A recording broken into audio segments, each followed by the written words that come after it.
हाँ तो भाई देखो अपन लोग चैप्टर नंबर 9 जो है केमिस्ट्री का चैप्टर नंबर 9 जिसका नाम है अमाइंस वो अपन लोग पढ़ने वाले हैं, ठीक है ना। तो टाइप्स ऑफ अमाइंस किस तरीके होते हैं। सबसे पहले होता है प्राइमरी यानी कि 1 डिग्री, एक होता है सेकंडरी यानी 2 डिग्री और एक होता है 3 डिग्री यानी कि टर्सरी, ठीक है। अब इनके भीतर डिफरेंस क्या होता है वो मैं तुम्हें बताता हूँ। अब सबसे पहले देखो यहाँ पे जो ये है ना, ये 3 तरीके के होते हैं। एक होता है NH2, एक होता है NH और एक होता है N। अब यहाँ पे जो NH2 है ये होता है 1 डिग्री, NH जो है वो होता है 2 डिग्री एंड यहाँ पे जो N है वो होता है 3 डिग्री। अब इनको याद करने की ट्रिक बताता हूँ। यहाँ पे भाई देखो, ये यहाँ पे दिख तो मैं अकेला रहा है लेकिन ये अपनी पूरी फौज के साथ है तो ये 3 डिग्री है, ठीक है। यहाँ पे ये दिख तो रहा है लोगों के साथ लेकिन ये बेचारा फिर भी अकेला, जैसा कि दुनिया में होता है। तो तुमको इस तरीके से याद रख सकते हो कि ये दिख तो बहुत लोगों के साथ रहा है लेकिन ये फिर भी अकेला ही है।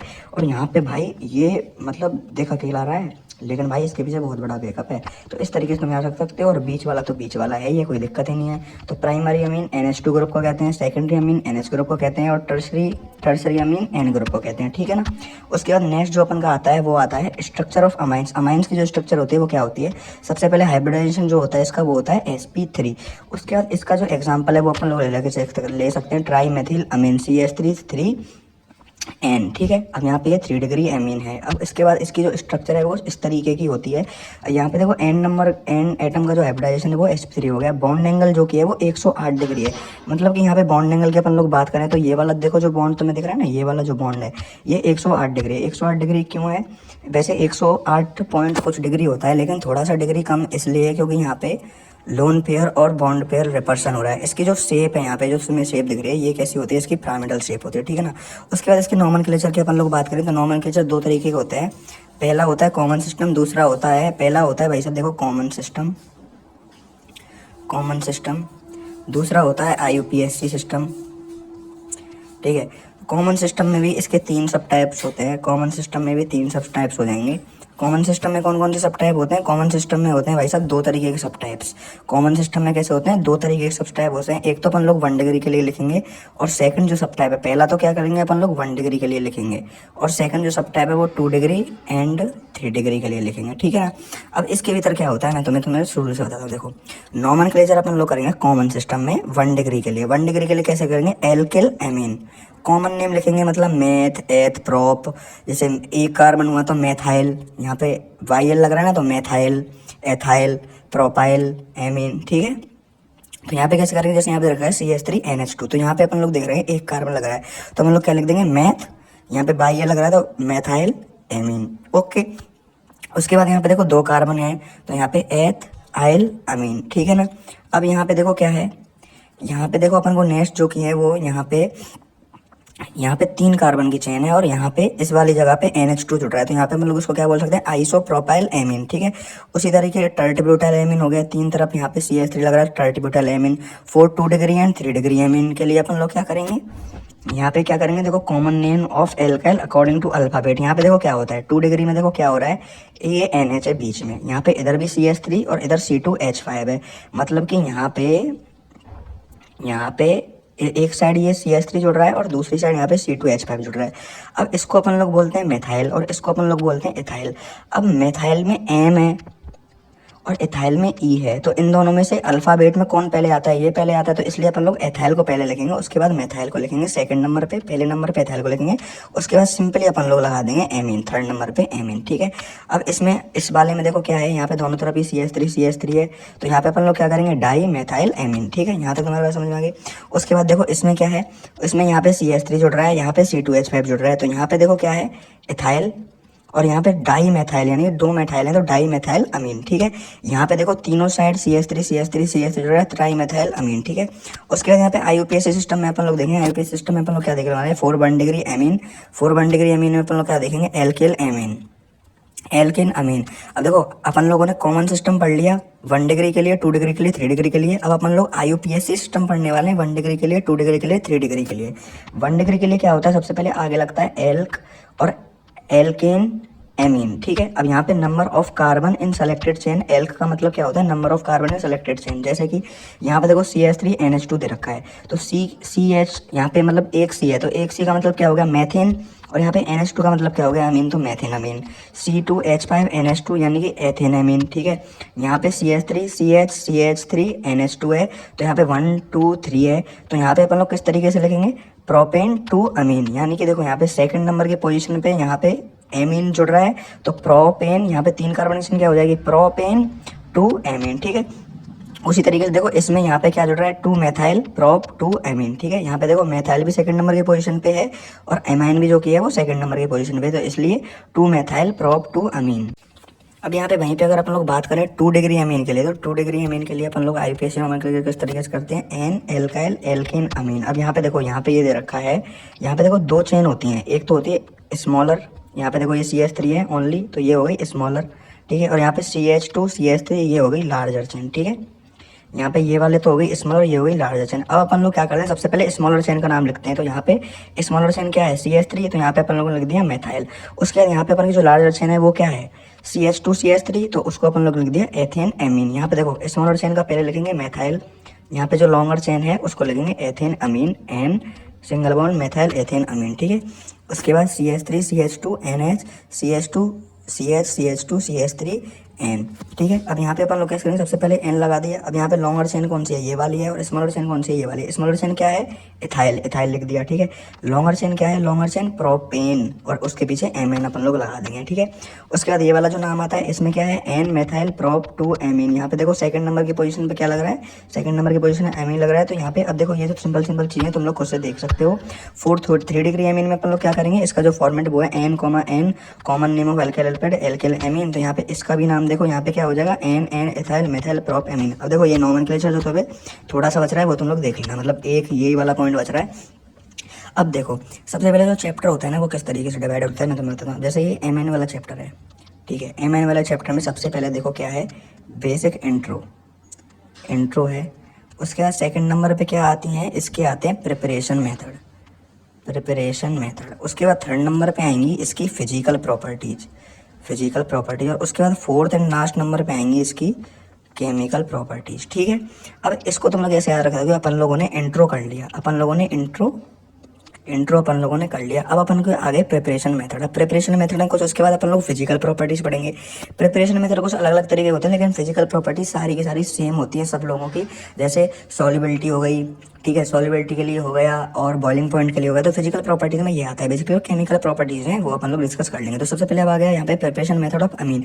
प्रिपरेशन मेथड ऑफ अमीन क्या होता है, by reduction of nitro compound. और रिडक्शन 2 तरीके से होता है, एक होता है कैटालिटिक रिडक्शन, एक होता है रिडक्शन बाय रिड्यूसिंग एजेंट। तो सबसे पहले अपन लोग बात करते हैं कैटालिटिक रिडक्शन में, ये बहुत ही ज़्यादा सिंपल है। इसमें क्या रखना है तुमको, NO2 लेना है, NO2 में H2 यहाँ पे यूज करेंगे, और यहाँ पे अपन लोग क्या करेंगे, NiPT या फिर PD में से कुछ करेंगे, तो यहाँ पे जो O2 है ना ये हट जाएगा, और यहाँ पे ये जो H2 है ये लग जाएगा N के साथ में। सिंपल तुम्हें क्या रखना है, जैसे कि मान के चलो यहाँ पे तुम्हारे पास क्वेश्चन आ गया CH3NO2, यहाँ पे एरो H2 Ni आ गया तुम्हारे सामने, तो तुम क्या करोगे, यहाँ पे तुम लोगों ने देख लिया कि यहाँ पे H2 और Ni दे रखा है, तो मैं क्या करूँगा, इस O2 को तो क्या करूँगा, O2 को तो हटा दूंगा, और यहाँ से ये जो H2 है इस H2 को यहाँ पे लगा दूंगा, तो ये हो जाएगा CH3NH2, ओके ना। तो ये इस तरीके से अपन लोग सिस्टम कर सकते हैं। उसके रिडक्शन बाय रिड्यूसिंग एजेंट, यहाँ पे भी NO2 है, यहाँ पे देखो रिडक्शन रिड्यूसिंग एजेंट कौन कौन से यूज करेंगे, SN+HCl या फिर Fe+HCl, तो यहाँ पे NH2 बन जाएगा, ठीक है। यहाँ पे वही सिंपली O2 हट जाएगा और यहाँ पे जो H2 है वो लग जाएगा, तो यहाँ पे क्या हो जाएगा, SN+HCl पर Fe+HCl। यहाँ पे अब क्या है, CH3NO2, ठीक है, यहाँ पे CH3NO2 है, और यहाँ पे H2 और Ni के में हो रहा है, जो मैंने एग्जांपल तुम्हें बताया था, मुझे पता नहीं था, यहाँ पे लिख रहा है, तो यहाँ पे क्या होगा, O2 हट जाएगा और यहाँ पे H2 क्या हो जाएगा, जुड़ जाएगा, ठीक है। उसके बाद आता है right chemical equation two prepare aniline from nitrobenzene. अब अपन लोगों को ये जो एनिलीन है ये बनाना है नाइट्रोबेंजीन से, यानी कि बेंजीन के ऊपर NO2 है, तो यहाँ पे अपन लोग क्या करेंगे, SN+HCl और Fe+HCl का यूज करेंगे, तो यहाँ पे क्या होगा, ये जो O2 है ये हट जाएगा और यहाँ पे H2 लग जाएगा, तो बेंजीन रिंग के ऊपर यहाँ पे जो NH2 है इसको अपन लोग क्या बोलते हैं, एनिलीन बोलते हैं, ठीक है। By reduction of nitrile cyanide. अब यहाँ पे जो सेकंड मेथड आता है वो आता है रिडक्शन साइनाइड। इसका भी रिडक्शन 2 तरीके से होगा, कैटालिटिक रिडक्शन और विद रिड्यूसिंग एजेंट, ठीक है ना। अब यहाँ पे क्या होगा, कैटालिटिक रिडक्शन में क्या होगा, यहाँ पे जो ये CN है इसको अपन लोग H2 या फिर Ni से ट्रीट करवाएंगे, तो ये क्या बनेगा, CH2NH2, और यहाँ पे ये CN बॉन्ड्स का अलग रह जाएगा। उसके बाद ALH4 से करवाएंगे, तो ये कुछ आगे फर्दर जाके बनेगा, मैं तुम्हें अगली रिएक्शंस के थ्रू बताता हूँ। जैसे कि यहाँ पे अपन लोग देख सकते हैं, ये एक क्वेश्चन दे रखा है, ठीक है। अब इस क्वेश्चन में अपन को सिंपली क्या करना है, देखो CH3Cl और KCN ऊपर यहाँ पे एरो के दे रखा है, तो अपन लोग जानते हैं CN क्या करेगा, इसको रिप्लेस कर देगा Cl को, तो यहाँ पे पहला A जो है अपन का A प्रोडक्ट तो क्या बनेगा, CH3CN, ठीक है। अब CH3CN को अपन लोग ए प्रोडक्ट को इसके साथ रिएक्ट करवाएंगे LiAH4, LiAH4 यानी, तो फिर बी पे क्या बनेगा, तो हमेशा याद रखना बी पे क्या बनेगा, ये जो यहाँ पे CH3CN है, ये CH3, ये जो C और N है ना, C और N ये दोनों सेपरेट हो जाएंगे, ठीक है। C के साथ भी H2 जुड़ जाएगा और N के साथ भी H2 जुड़ जाएगा, तो ये CH2 हो जाएगा, ये NH2 हो जाएगा, ठीक है ना। यहाँ पे CH3 है, यहाँ पे ये C है, इस C के साथ भी H2 जुड़ जाएगा, और यहाँ पे ये N है, इस N के साथ भी H2 जुड़ जाएगा। इतना ध्यान रखो, CH3CN को अपन लोग इसके साथ रिएक्ट करेंगे तो क्या होगा, CH3CH2, यानी ये जो C है इसके साथ H2 जुड़ जाएगा और N के साथ भी क्या जुड़ जाएगा, H2 जुड़ जाएगा, ठीक है। यहाँ पे ये फर्दर कुछ रिएक्शन दे रखी हैं। उसके बाद देखो होपमाइन ब्रोमाइड डिग्रेडेशन, ये मोस्ट इंपॉर्टेंट रिएक्शन है। इसमें देखो सिंपली क्या होता है, यहाँ पे जैसे यहाँ पे अपन की कोई भी है, जैसे मान के चलो ये दे रखा है कि CH3C double bond O NH2 Br2 plus NaOH, यानी Br2 NaOH तुम्हें जिस रिएक्शन में दिख जाए तो तुम सिंपल ये याद रखो कि तुमको C डबल बॉन्ड O गायब करना है और रिएक्शन जू की तू लिख देनी है। मतलब यहाँ पे देखो CH3C डबल बॉन्ड O और NH2 लिख रखा है और Br2 NaOH लिख रखा है, ठीक है। तो मैंने देख लिया कि यहाँ पे Br2 NaOH लिख रखा है, तो मैं क्या करूँगा, यहाँ से C डबल बॉन्ड O को गायब करके रिएक्शन को जो की तो लिख दूंगा, यानी CH3 को लिख दूंगा और NH2 को लिख दूंगा, बीच में से इसको गायब कर दूंगा, तो ये कुछ फर्दर में इस तरीके से लिख दूंगा CH3NH2, ठीक है। अब यहाँ पे इसी के बेसिस पे क्वेश्चन देख रहा है, right chemical equation two prepare aniline from benzene amide, यानी कि मेरे को फिर से एनिलीन बनानी है बेंजीन अमाइड का यूज करके। तो बेंजीन अमाइड का मैं किस चीज से रिएक्शन कर रहा हूँ, Br2 और 4 NaOH रिएक्शन कर रहा हूँ, जिससे कि ये जो C डबल बॉन्ड O है ये हट जाएगा, तो मेरे को एनिलीन मिल जाएगा। उसके बाद यहाँ पे आता है right structure and IUPAC name of amine to use propene from propene amide.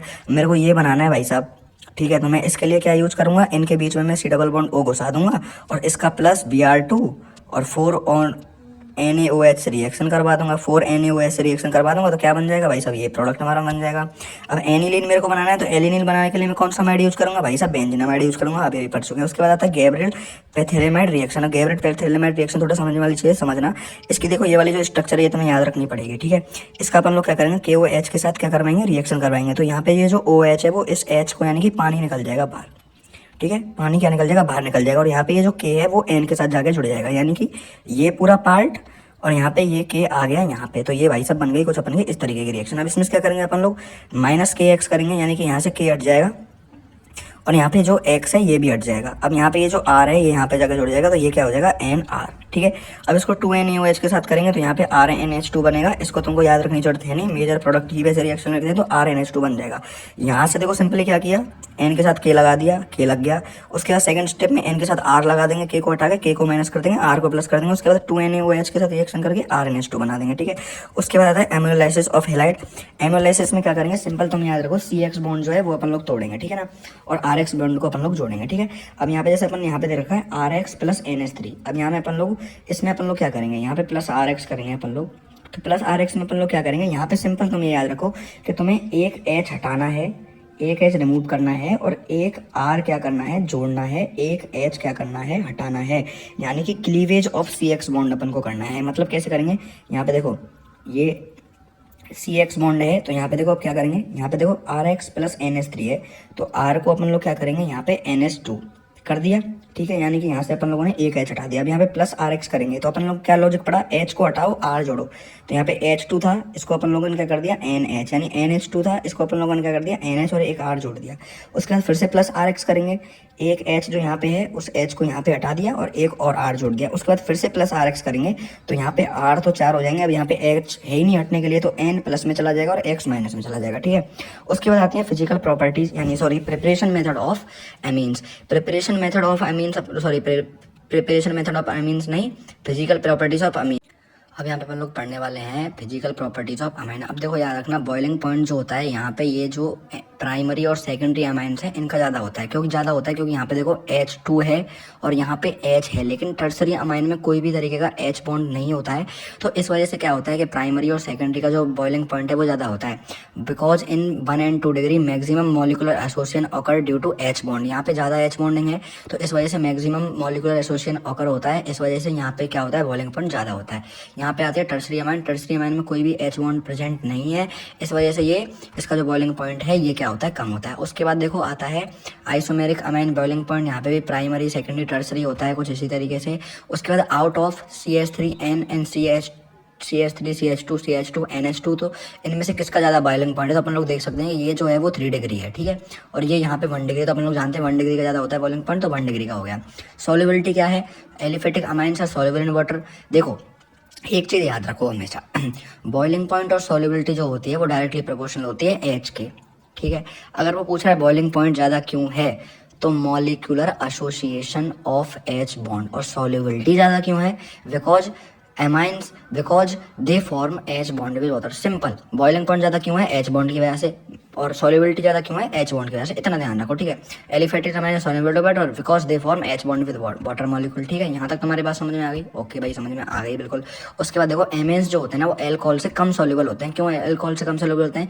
यहाँ पे ये जो एन और एच है ना, तो इनके बीच का जो बॉन्ड है ये क्या होता है? लेस इलेक्ट्रोनेगेटिव होता है। इनके बीच का जो बॉन्ड है वो वीक होता है। वहीं पे ओ और एच यानी एल्कोहल के बीच में जो बॉन्ड होता है वो मोर इलेक्ट्रोनेगेटिव होता है, और ये जो बॉन्ड है वो स्ट्रॉन्ग होता है। उसी तरीके से अपन लोग इस पे एक क्वेश्चन ले लेते हैं, ब्यूटेन एमीन और ब्यूटेन ऑन में से कौन सा सॉल्युबल होगा ज़्यादा वाटर में? तो ब्यूटेन 1 ऑल होगा, क्योंकि ये भाई साहब एल्कोहल है और ये एमीन है, तो एल्कोहल ज़्यादा सॉल्युबल होते हैं, ठीक है। सॉल्युबिलिटी ऑर्डर किस तरीके से होता है? प्राइमरी, सेकेंडरी और टर्सरी। यहाँ पे भी 1 डिग्री का सबसे ज़्यादा, 2 डिग्री का फिर मिडिल में, और 3 डिग्री का सबसे कम, ठीक है ना। अब उसके बाद आता है chemical properties of amines. Chemical properties क्या होती हैं? बेसिक नेचर ऑफ अमाइन क्या होता है? ये एक बेस की तरह बिहेव करते हैं, क्योंकि यहाँ पे देखो जो NH2 है, इस NH2 के ऊपर क्या होता है? 2 लोन पेयर होते हैं। यहाँ पे 2 लोन पेयर होते हैं। अब इन 2 लोन पेयर को ये डोनेट करता है, और H+ को ये क्या कर लेता है? एक्सेप्ट कर लेता है, ठीक है। यहाँ पे क्या करता है? लोन पेयर को यहाँ पे डोनेट करता है, और H+ को क्या कर लेता है? एक्सेप्ट कर लेता है। Because amines donate electron pair and accept H+, यानी कि प्रोटॉन को ये एक्सेप्ट कर लेते हैं। इस वजह से इनको क्या बोलते हैं? लुईस बेस बोलते हैं। अब यहाँ पे जैसे कि रिएक्शन दे रखी है, तो यहाँ पे क्या होगा? RNH2 + HX, तो यहाँ पे ये क्या करेगा? लोन पेयर को डोनेट करेगा और H को यहाँ पे ले लेगा, तो यहाँ पे क्या हो जाएगा? RNH2 है, एक H जुड़ जाएगा तो RNH3, और यहाँ पे ये जो X है वो भी जुड़ जाएगा। उसके बाद ये वाली जो रिएक्शन है वो किस तरीके से है? CH3NHCl, तो यहाँ पे क्या होगा? CH3NHCl- हो जाएगा, ठीक है। इस तरीके से यहाँ पे होता है। अब बेसिक स्ट्रेंथ ऑफ अमाइंस क्या होती है? +I के डायरेक्टली प्रोपोर्शनल होती है, और -I के इन्वर्सली प्रोपोर्शनल होती है। +I क्या होते हैं? जो इलेक्ट्रॉन देते हैं, और -I क्या होते हैं? जो इलेक्ट्रॉन लेते हैं, ठीक है ना। अब इसमें तुमको मैं बताता हूँ। अब यहाँ पे देखो, यहाँ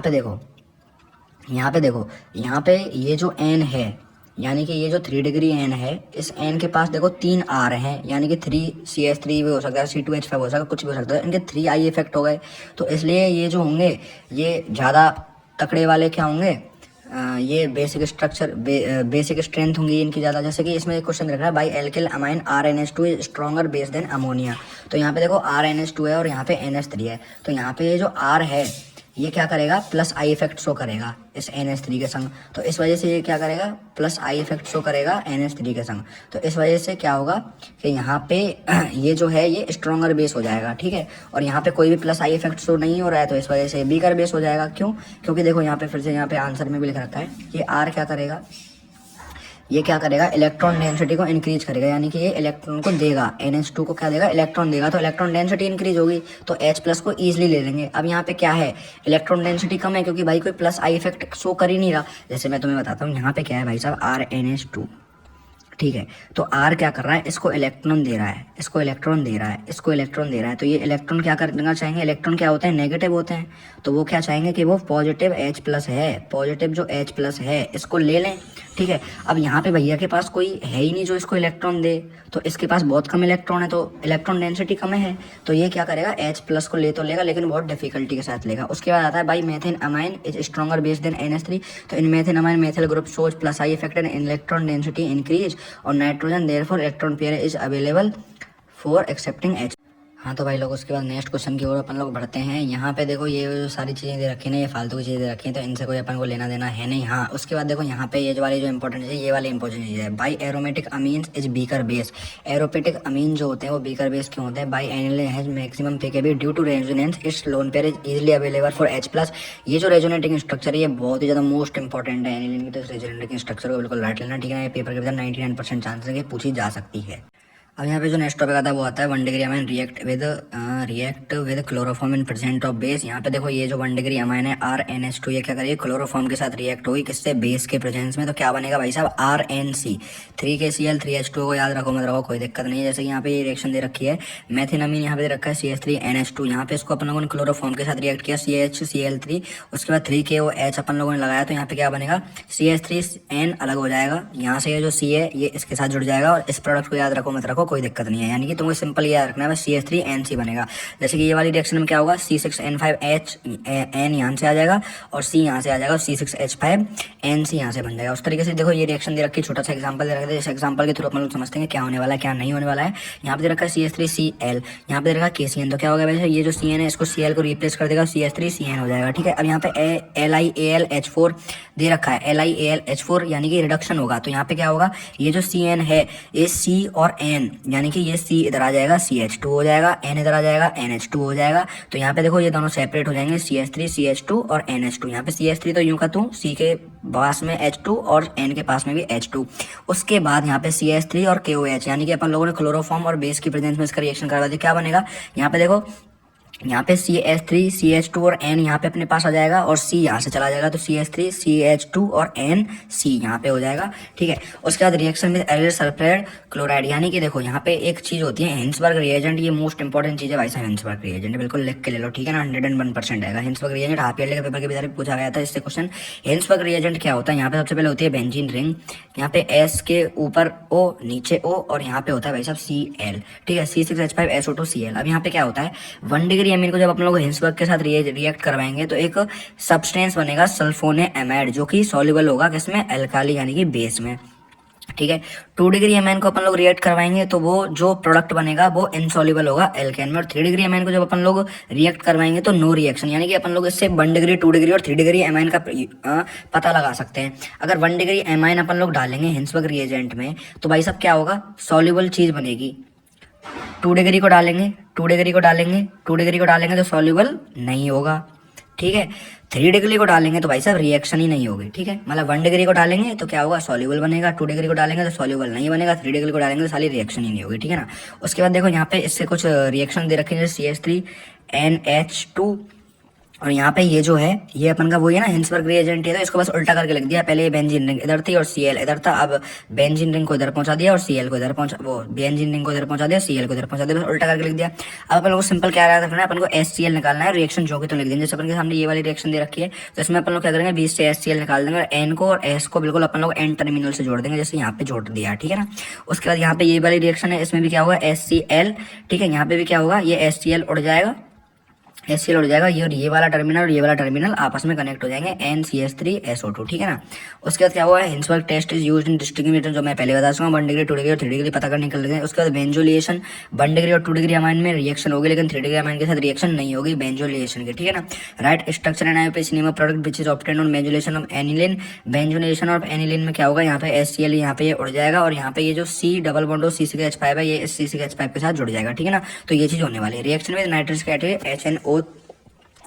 HNO2, ठीक है। इसमें क्या होता है, 1 डिग्री एलिफेटिक यानी HNO2 है, तो यहाँ पे 1 डिग्री एलिफेटिक अमीन को अपन लोग करवाएंगे तो एल्कोहल बनेगा, और 2 डिग्री एलिफेटिक अमीन करवाएंगे तो डाइजोनियम सॉल्ट बनेगी। जैसे यहाँ पे देखो एनिलीन दे रखा है, यहाँ पे मतलब बेंजीन रिंग के ऊपर NH2, यहाँ पे अगर अपन लोग NaNO2 प्लस HCl के साथ जोड़ेंगे तो क्या होगा, यहाँ पे ये जो NH2 है ना, ये N2Cl में कन्वर्ट हो जाएगा, यानी Cl यहाँ से आ जाएगा और एक N यहाँ से आ जाएगा, तो एक N इसके साथ जुड़ जाएगा N2 और एक Cl यहाँ के साथ जुड़ जाएगा Cl माइनस, यानी N2 पॉजिटिव Cl माइनस। जैसे कि यहाँ पे ये वाली रिएक्शन दे रखी है C2H5NH2 HNO2, तो इसमें क्या होगा भाई साहब, इसमें ये चीज होने वाली है कि यहाँ पे ये NH2, यहाँ पे C2H5NH2 है और यहाँ पे HNO2 के साथ अपन लोग रिएक्शन करवा रहे हैं, तो यहाँ पे एक N इसके साथ जुड़ जाएगा, यहाँ पे NO2 से एक N तो इसके साथ जुड़ जाएगा और Cl यहाँ पे जुड़ जाएगा, तो ये बन जाएगा C2H5N2Cl। और उसके बाद अपन पानी मिलाएंगे तो ये क्या हो जाएगा, C2H5OH, यानी कि ये N2Cl पूरा उड़ जाएगा और इसमें से OH यहाँ पे जुड़ जाएगा, ठीक है ना।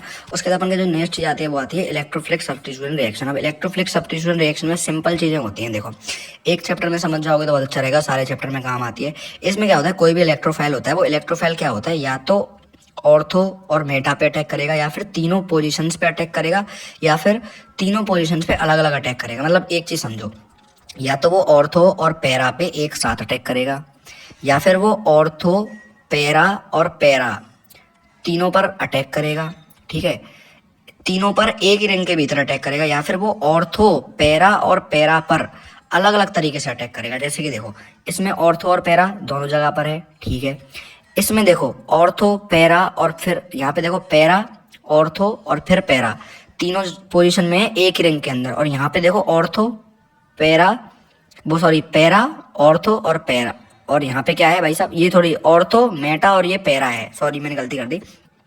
इसमें क्या हो रहा है, ऑर्थो पैरा पे है और ऑर्थो पे है, यहाँ पे ऑर्थो पे है, यहाँ पे पैरा पे है, ऑर्थो पे है, फिर पैरा पे है, ठीक है, यहाँ पे पैरा पे है, मेटा पे है और ऑर्थो पे है, ठीक है ना। यहाँ तक तुम्हारी बात समझ में आ गई।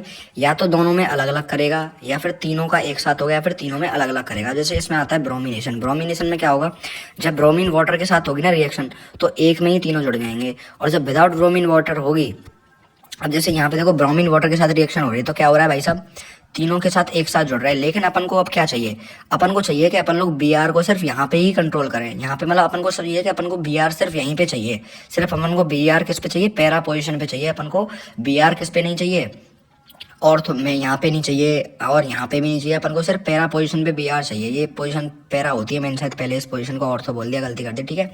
तो अब अपन लोग क्या कर देंगे, NH2 और Br2, ठीक है। यहाँ पे अपन लोगों ने ये तो ले देख, अब अपन लोगों को देखो मैं दोबारा एक तरीके अच्छे से समझाता हूँ। यहाँ पे ये अपन को NH2 और Br2 है अपन लोगों ने इन दोनों का रिएक्शन करवाया तो अपन के सामने ये बना। अब यहाँ पे 3 पोजीशंस पे बी आर लग रहा है, लेकिन अपन को क्या चाहिए, अपन को यहाँ पे बी आर नहीं चाहिए, यहाँ पे भी बी आर नहीं चाहिए, अपन को ओनली यहाँ पे बी आर चाहिए। तो अपन लोग क्या करेंगे, to get para as a major product, activation power of NH2 group is control by acetylation. तो अपन लोग क्या करेंगे, सबसे पहले एसिटाइलेशन करवाएंगे। एसिटाइलेशन में क्या करते हैं, CH3CO होल ट्वाइस 2O, इसको अपन लोग क्या करते हैं, रिएक्ट करवाते हैं। तो इससे क्या होता है, COCH3 यहाँ पे NH के ऊपर जुड़ जाता है। उसके बाद Br2 से अपन लोग रिएक्ट करवाएंगे, तो यहाँ पे देखो Br नीचे लग जाएगा, और उसके बाद एंड में अपन लोग वाटर उसके भीतर डाल देंगे। तो भाई साहब NH2 और Br यहाँ पे एंड में लग जाएगा। मतलब ये याद करने वाली चीज़ है कि ब्रोमीन वाटर के साथ अपन लोग रिएक्शन करवाएंगे तो क्या होगा, तीनों पोजीशन पे लग जाएगा। लेकिन अपन को सिर्फ पैरा पे चाहिए, तो अपन लोग क्या करेंगे, एसिटाइलेशन करेंगे। एसिटाइलेशन किस तरीके से करेंगे, CH3CO होल ट्वाइस और O अपन लोग ऐड करेंगे, तो यहाँ पे COCH3 जुड़ जाएगा।